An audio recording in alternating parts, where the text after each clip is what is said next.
to Sticky Floor Friday, the internet movie show that doesn't quite understand the hubbub for John Carter. This movie was already released 3 years ago.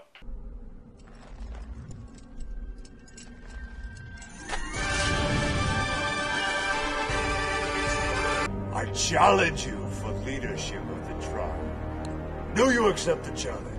Only I can issue such a command. Do you accept the challenge? John!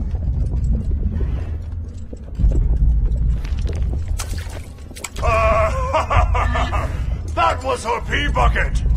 I don't understand why you would have to retell that story. Antonio Sabato Jr., pee bucket? That's probably a lot of people's fantasies. Alright, well let's get to the big budget version of John Carter. John Carter. Could that be the most nondescript title for a sci-fi film ever?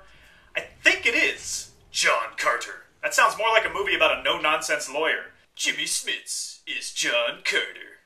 It definitely doesn't sound like a swashbuckling interplanetary Mars-hopping adventure, and compounding the confusion are movie posters like this. JCM?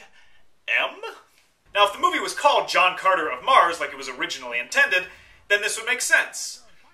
But it's not. So it doesn't. So the gigantic M, which is pretty much bigger than anything else on the poster, makes no sense in this context. Is that his middle initial?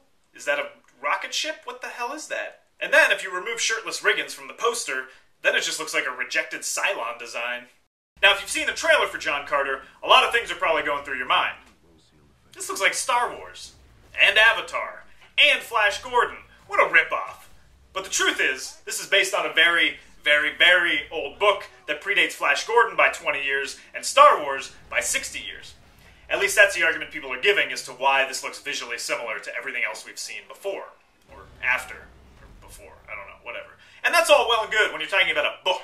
But because of Princess of Mars, the source material has been strip-mined, pilfered, plundered, raided, and stolen from more times than the Beatles catalog, we visually associate these images with other properties.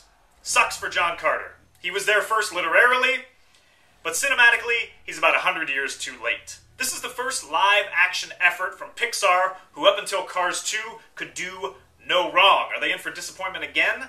I don't know. It's directed by Andrew Stanton, who gave us WALL-E and Finding Nemo, so that's encouraging. But the reviews are fluctuating wildly between incredible and insufferable. And the 3D is post-converted, so don't even think about it. Don't waste your money. And the biggest thing that I'm concerned about is Taylor Kitsch, which is weird, because I love Friday Night Lights. I think he is perfectly cast as Riggins, and he is just phenomenal on that show. But I've seen him in Wolverine Origins, and his gambit was really flat. His accent was bad, and he just didn't bring anything to the table. Now here, he's in a much larger role, and he has to carry this entire film, and possibly a franchise, and I've just yet to see something from him that shows me that that's possible. But I'm holding out hope, because I really like him, and of course I'm going to recommend this movie, because it's a huge sci-fi action movie, but I'm urging caution. Alright, time for 3 questions. Number 1, what's your interest in John Carter? The sci-fi movie, not the lawyer movie. Actually, 1A, what's your interest in John Carter, the lawyer movie? Number 2, what's your favorite Mars-based movie? Mine, easy, Total Recall. And number 3, Eddie Murphy has a new movie out today. I intentionally did not talk about it. It was made in 2008, and it has a 0% rating on Rotten Tomatoes. So my question is, have you ever done something really embarrassing just for money?